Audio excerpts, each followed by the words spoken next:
नमस्कार दोस्तों, ज्ञान गंगा आईएएस एकेडमी के यूट्यूब चैनल में आपका स्वागत है। आपकी तैयारियों की श्रृंखला के लिए हम आज लाए हैं भारतीय संविधान इंडियन कॉन्स्टिट्यूशन पर आधारित महत्वपूर्ण एमसीक्यू। ये पूरे संविधान के संपूर्ण भाग पर आधारित है।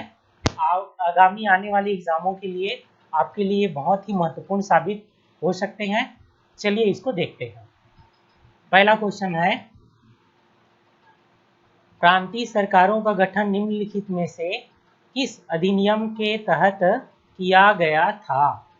ऑप्शन है 1935 का अधिनियम या 32 का, 36 का या 1947 का। तो इसमें सही उत्तर आ जाएगा ए ऑप्शन। भारत में जो है 1935 के अधिनियम के तहत जो है प्रांतीय सरकारों का गठन किया गया था और छत्तीसगढ़ में भी इसका गठन हुआ था। मध्य प्रांत था उस समय, ठीक है। और उस समय फिर खरे मंत्रिमंडल बना और थोड़ा उनके इस्तीफे के बाद जो है पंडित रविशंकर शुक्ल जी मुख्यमंत्री बने। तो इस प्रकार से सही उत्तर आ जाएगा A option. Next number 2, Rajya Sabha में होते हैं, मतलब सदस्यों की संख्या को यहाँ पर बताना है। तो इसमें सही उत्तर आ जाएगा सी ऑप्शन। राज्यसभा में 250 सदस्य निर्धारित हैं।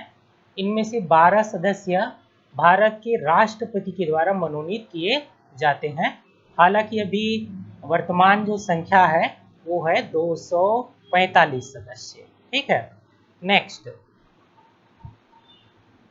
संविधान को 26 जनवरी के दिन लागू करने का निर्णय इसलिए किया गया था क्यों किया गया था? ऑप्शन है, कांग्रेस ने इस तिथि को 1930 में स्वतंत्रता दिवस के रूप में मनाया था, या सेकंड है, इस तिथि को 1942 में भारत छोड़ो आंदोलन प्रारंभ किया गया था। थर्ड है, यह एक शुभ दिन था, या उपयुक्त में से कोई नहीं। तो इसमें सही उत्तर आ जाएगा ए ऑप्शन। कांग्रेस ने इस तिथि को 1930 में स्वतंत्रता दिवस के रूप में मनाया था। 1929 के लाहौर अधिवेशन में ये प्रस्ताव पारित हुआ था कि ब्रिटिश सरकार जो भारत को पूर्ण स्वतंत्रता दे, अन्यथा फिर आने वाले 26 जनवरी को संपूर्ण देश में हम स्वतंत्रता दिवस मनाएंगे, ऐसा करके। तो इस कारण से 26 जनवरी का दिन महत्वपूर्ण हो गया और जब हमारा संविधान बनकर तैयार हुआ तो इसको इसी तिथि को लागू किया गया।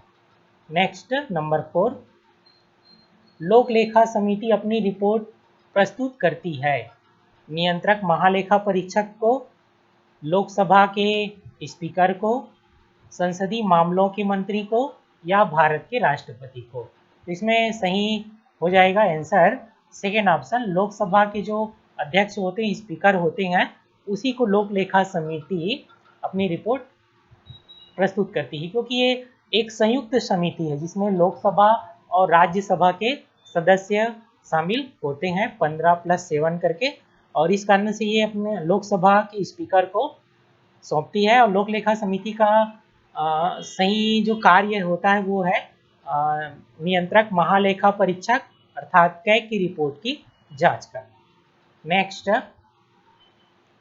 निम्नलिखित कथनों में से कौन सा एक सही नहीं है? ऑप्शन है, धन संपत्ति के मामले में राज्यसभा शक्तिहीन है। सेकेंड, धन विधेयक की शुरुआत राज्यसभा में होती है। थर्ड, लोकसभा द्वारा पारित किए जाने के बाद राज्यसभा को 14 दिनों के भीतर विधेयकों को पारित करना होता है। और फोर्थ है, राज्यसभा किसी धन विधेयक को पारित कर सकती है अथवा कतिपय सिफारिशों के साथ उसे लोकसभा को लौटा सकती है। तो इसमें से कौन सा सही नहीं है ये बताना है। तो इसमें सेकेंड जो है सही नहीं है। धन विधेयक की शुरुआत लोकसभा से होती है, ना कि राज्यसभा से। नेक्स्ट नंबर 6, भारतीय संविधान द्वारा प्रदत्त निम्नलिखित में से कौन सा अधिकार गैर नागरिकों को भी उपलब्ध है, अर्थात विदेशियों को उपलब्ध है?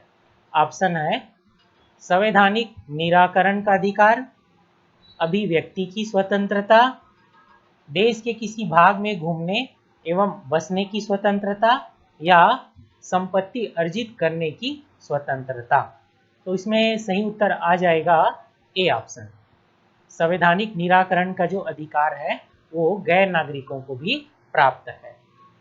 नेक्स्ट नंबर 7, राष्ट्रीय सुरक्षा समिति का प्रधान कौन होता है?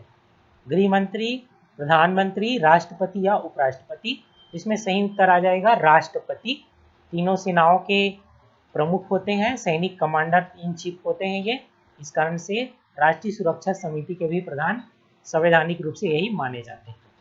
नेक्स्ट, किस अनुच्छेद के अनुसार भारत के राष्ट्रपति द्वारा राष्ट्रीय आपातकाल की घोषणा की जा सकती है? अनुच्छेद 352, 370, 371 या 395? तो इसमें सही आंसर आ जाएगा आर्टिकल नंबर 352, ए ऑप्शन। चलिए नेक्स्ट देखते हैं नंबर 9, निम्नलिखित कथनों में से कौन सा एक सही नहीं है? ऑप्शन है सर्वोच्च न्यायालय का गठन 1950 में हुआ था। सेकेंड है सर्वोच्च न्यायालय देश की उच्चतम अदालत है जिसमें अपील की जा सकती है। थर्ड है सर्वोच्च न्यायालय कोर्ट मार्शल को छोड़कर अन्य किसी भी उच्च न्यायालय या अदालतों की सुनवाई कर सकता है। और लास्ट है सर्वोच्च न्यायालय कोर्ट मार्शल के साथ अन्य किसी भी उच्च न्यायालयों या अदालतों की सुनवाई कर सकता है। तो इसमें सही नहीं है, छांटना है, तो इसमें डी ऑप्शन आ जाएगा। वास्तव में सर्वोच्च न्यायालय जो है वो कोर्ट मार्शल अर्थात सैनिक न्यायालय के अलावा अन्य सभी मामलों की सुनवाई कर सकता है, लेकिन इसमें दिया है कोर्ट मार्शल के साथ है। नेक्स्ट, राज्य सरकारों का संवैधानिक प्रमुख कौन होता है? मुख्यमंत्री, राज्यपाल, अध्यक्ष या उच्च न्यायालय का न्यायाधीश? तो इसमें राज्यपाल आ जाएंगे। राज्य सरकारों के संवैधानिक प्रमुख राज्यपाल होते हैं। नेक्स्ट, अशोक मेहता समिति ने निम्नलिखित सिफारिश की थी। क्या सिफारिश की थी? पंचायती राज की त्रिस्तरीय सरकार की, या द्विस्तरीय की, या एकल स्तरीय की, या बहुस्तरीय की? तो इसमें सही उत्तर आ जाएगा सेकेंड ऑप्शन, द्विस्तरीय की सिफारिश की थी। और बलवंत राय मेहता समिति ने त्रिस्तरीय की सिफारिश की थी। नेक्स्ट, मॉन्टेग्यू चेम्सफोर्ड की रिपोर्ट ऑप्शन भारतीय स्वतंत्रता अधिनियम 1947 का आधार बनी, या भारतीय परिषद अधिनियम 1909 का आधार बनी, या भारत सरकार अधिनियम 1919 का आधार बनी, या भारत सरकार अधिनियम 1935 का आधार बनी? तो इसमें सही आंसर आ जाएगा सी ऑप्शन। 1919 के अधिनियम को ही मॉन्टेग्यू चेम्सफोर्ड सुधार कहा जाता है। मॉन्टेग्यू उस समय भारत सचिव थे और चेम्सफोर्ड भारत के वायसराय थे। नेक्स्ट, भारत में निःशुल्क शिक्षक अधिकार कानून कब लागू किया गया? तो ये लागू हुआ है, याद रखेंगे, 1 अप्रैल 2010 को। 1 अप्रैल 2010 को। बाकी 86 संविधान संशोधन के तहत हमारे संविधान में मूल अधिकारों के तहत जो है 21A जोड़ा गया और निःशुल्क और अनिवार्य शिक्षा का एक अधिकार बना, लेकिन इसे लागू बाद में किया गया 1 अप्रैल 2010 को कानून बना करके। नेक्स्ट, राज्यसभा कैसे भंग होती है? ऑप्शन है सभापति के कार्यकाल पूरा होने पर, सेकेंड राष्ट्रपति 5 वर्ष बाद भंग करते हैं, या लोकसभा के साथ स्वतः भंग हो जाती है, या उपयुक्त में से कोई नहीं? तो उपयुक्त में से कोई नहीं आ जाएगा, क्योंकि राज्यसभा जो है एक स्थायी सदन है, ये कभी भंग नहीं होती। नेक्स्ट, भारतीय संविधान निम्नलिखित में से कौन सा प्रदान नहीं करता है? ऑप्शन समान आवास पर अधिकार, समानता का अधिकार, धर्म पालन करने का अधिकार, या स्वतंत्रता का अधिकार? तो ए ऑप्शन आ जाएगा, समान आवास जैसा अधिकार नहीं है कुछ। नेक्स्ट, कोई कानूनी विधेयक संसद के किस पटल पर रखा जा सकता है? लोकसभा में, राज्यसभा में, दोनों सदनों में से एक पटल पर, या उपयुक्त में से कोई नहीं? तो सी ऑप्शन आ जाएगा, दोनों सदनों में से किसी भी एक सदन के पटल पर इसको रखा जा सकता है, शुरुआत की जा सकती है। नेक्स्ट, देश के किसी भी न्यायालय में चल रहे वाद को अन्यत्र भेज सकने का अधिकार किसके प्राप्त है? तो ये अधिकार होता है सर्वोच्च न्यायालय सुप्रीम कोर्ट के पास। सेकेंड ऑप्शन आ जाएगा। नेक्स्ट, 14-15 अगस्त 1947 की मध्य रात्रि को अंतरिम संसद के रूप में किसने सत्ता ग्रहण की थी? केंद्रीय लेजिस्लेटिव असेंबली ने, या केंद्रीय विधान परिषद ने, या संविधान सभा ने, अंतरिम सरकार ने, या चैम्बर ऑफ प्रिंसेस ने? तो इसमें सही उत्तर आ जाएगा संविधान सभा।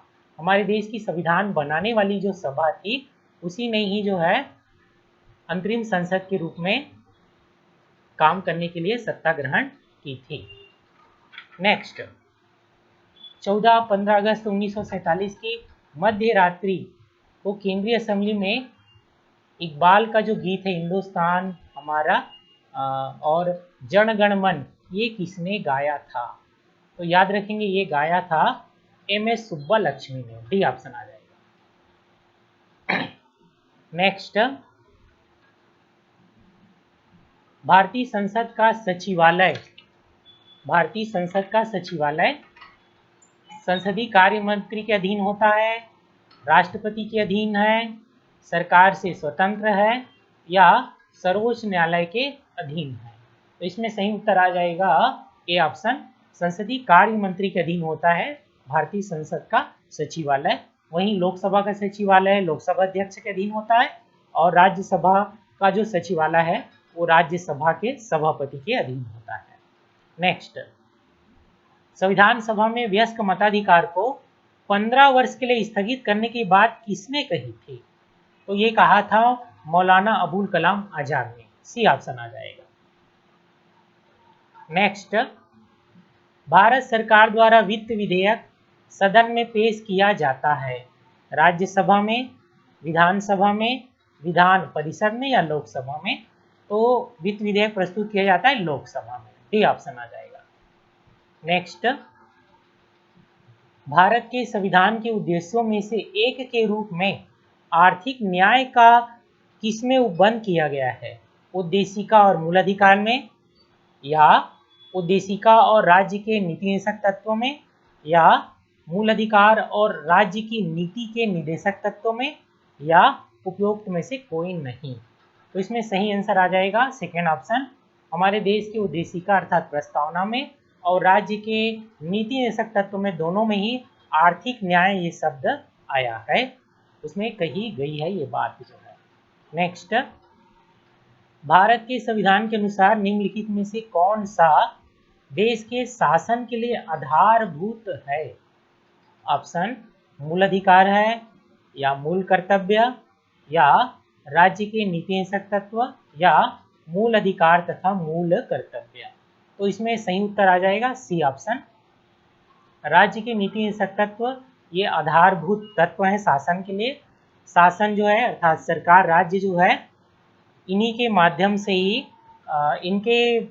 इनको ध्यान में रख करके ही शासन चलाता है और कानून बनाता है।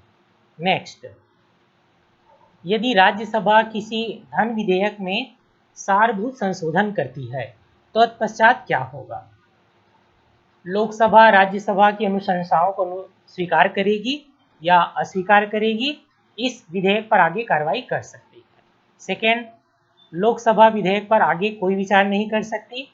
थर्ड है, लोकसभा विधेयक को पुनर्विचार के लिए राज्यसभा को लौटा सकती है, या राष्ट्रपति विधेयक को पारित करने के लिए संयुक्त बैठक आहूत कर सकता है। तो इसमें ए ऑप्शन आ जाएगा, लोकसभा राज्यसभा की अनुशंसाओं को स्वीकार करने के लिए बाध्य नहीं है, चाहे तो उसको स्वीकार करेगी या अस्वीकार, इस प्रकार से वो आगे की कार्रवाई करेगी। चलिए नेक्स्ट देखते हैं नंबर 26। निम्नलिखित कथनों में से कौन सा एक सही है? ऑप्शन, भारत में एक ही व्यक्ति को एक ही समय में 2 या अधिक राज्यों में राज्यपाल नियुक्त नहीं किया जा सकता। सेकेंड, भारत में राज्यों के उच्च न्यायालय के न्यायाधीश राज्य के राज्यपाल द्वारा नियुक्त किए जाते हैं, ठीक वैसे ही जैसे कि उच्चतम न्यायालय के न्यायाधीश राष्ट्रपति द्वारा नियुक्त किए जाते हैं।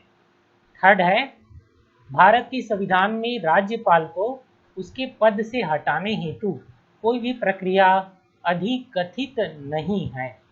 और लास्ट है, विधायी व्यवस्था वाले संघ राज्य क्षेत्र में मुख्यमंत्री की नियुक्ति उपराज्यपाल द्वारा बहुमत समर्थन के आधार पर की जाती है। तो इसमें सी ऑप्शन आ जाएगा कि भारत के संविधान में राज्यपाल को पद से हटाने की कोई प्रक्रिया नहीं दी गई है। ये सही बात है, बाकी और जो तीनों कथन है वो गलत है। नेक्स्ट, निम्नलिखित कथनों पर विचार कीजिए।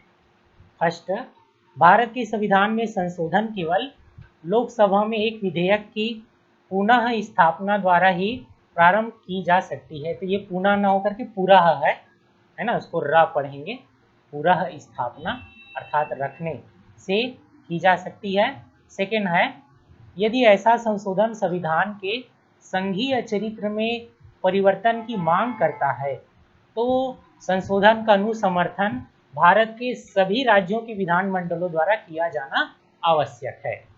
तो यहाँ पर हम कथन को अगर देखें तो इसमें पहला जैसे दिया गया है कि संशोधन के लिए लोकसभा में ऐसा करके, जबकि भारत के संविधान में अनुच्छेद 368 के तहत संशोधन करना हो तो कोई भी सदन से उसकी शुरुआत की जा सकती, तो पहला कथन गलत हो गया। फिर सेकेंड क्या कहता है कि संघीय चरित्र में परिवर्तन की मांग करने वाला कुछ है अगर, तो इसको सभी राज्यों के विधानमंडल द्वारा भी स्वीकृत होना आवश्यक है। तो ये गलत बात है, सभी राज्यों नहीं बल्कि आधे से अधिक होता है। तो यहाँ ना तो फर्स्ट आएगा ना तो सेकेंड आएगा, इसलिए डी ऑप्शन आएगा। नेक्स्ट, निम्नलिखित कथनों पर विचार कीजिए। ये भारत के महान्यायवादी के बारे में कौन सा सही है बताना है। फर्स्ट है, लोकसभा की कार्रवाई में भाग ले सकता है। सेकेंड, लोकसभा की किसी समिति का सदस्य हो सकता है। थर्ड, लोकसभा में बोल सकता है। और फोर्थ है, लोकसभा में मतदान कर सकता है। तो भारत का जो महान्यायवादी अटॉर्नी जनरल होता है, भारत का सर्वोच्च विधि अधिकारी होता है, उसके संबंध में क्या क्या सही है ये बताना है। तो देखते हैं, पहला कथन जैसे कहता है भारत का जो महान्यायवादी होता है वो लोकसभा की कार्रवाई में भाग ले सकते, तो बिल्कुल सही बात है, फर्स्ट आएगा। फिर सेकेंड, लोकसभा की किसी समिति का सदस्य हो सकता है, तो ये नहीं आएगा, क्योंकि जो सदस्य होते हैं पर्टिकुलर वही समिति के सदस्य बनते हैं। फिर थर्ड है, लोकसभा में बोल सकता है, तो बिल्कुल बोल सकता है, सही आ जाएगा, कार्रवाई में भाग ले सकता है, बोल सकता है। और चौथा नहीं आएगा क्योंकि इसमें मतदान कहा गया है, तो उसको मतदान का अधिकार नहीं होता, तो इसमें केवल 1 और 3 आएगा, तो 1 और 3 मतलब डी ऑप्शन आ जाएगा। नेक्स्ट चलिए देखते हैं नंबर 29, संसद अंतर्राष्ट्रीय संधियों को भारत के किसी भाग अथवा संपूर्ण भारत में लागू करने के लिए कोई भी कानून बना सकती है। ये है सभी राज्यों की सहमति से या बहुसंख्य राज्यों की सहमति से या संबंधित राज्यों की सहमति से या बिना किसी राज्य की सहमति से। तो संसद अपने अंतर्राष्ट्रीय उत्तरदायित्वों की पूर्ति के लिए बिना किसी राज्य की सहमति से ऐसा कोई कानून बना सकती है उसको लागू करने के लिए, तो डी ऑप्शन आ जाएगा। नेक्स्ट, निम्नलिखित कथनों पर विचार कीजिए। ये लोक लेखा की संसदीय समिति के संबंध में है और बताना है कि कौन सा सही है। फर्स्ट है, लोकसभा के अधिकतम 25 सदस्यों से गठित होती है। सेकेंड, सरकार के विनियोग तथा वित्त लेखाओं की जांच करती है। और थर्ड है, भारत के नियंत्रक महालेखा परीक्षक की रिपोर्ट की जांच करती है। तो पहला कथन गलत हो जाएगा, यह 22 सदस्यों से गठित होती है और केवल लोकसभा से नहीं बल्कि लोकसभा और राज्यसभा दोनों को मिला करके 15 प्लस है ना 22 15 प्लस 7 सदस्यों से बनती है। तो इस प्रकार से 22 आना चाहिए 25 के जगह में। और सेकेंड बिल्कुल सही है, यह विनियोग तथा वित्त लेखाओं की जांच करती है, पहले इस पर जो रिपोर्ट कैग द्वारा बनाया जाता है उसी की जांच करती है, तो थर्ड भी आ जाएगा, थर्ड भी सही है। तो इस प्रकार से 2 और 3 अर्थात सेकेंड ऑप्शन आएगा। तो इस प्रकार से हमने आज कुल 30 प्रश्न देखिए, ये बहुत ही इंपॉर्टेंट है, संपूर्ण संविधान पर आधारित है। आपको ये अच्छा लगा है तो इसे लाइक करें, ज़्यादा से ज़्यादा कमेंट करें, ज़्यादा से ज़्यादा शेयर करें, हमारे चैनल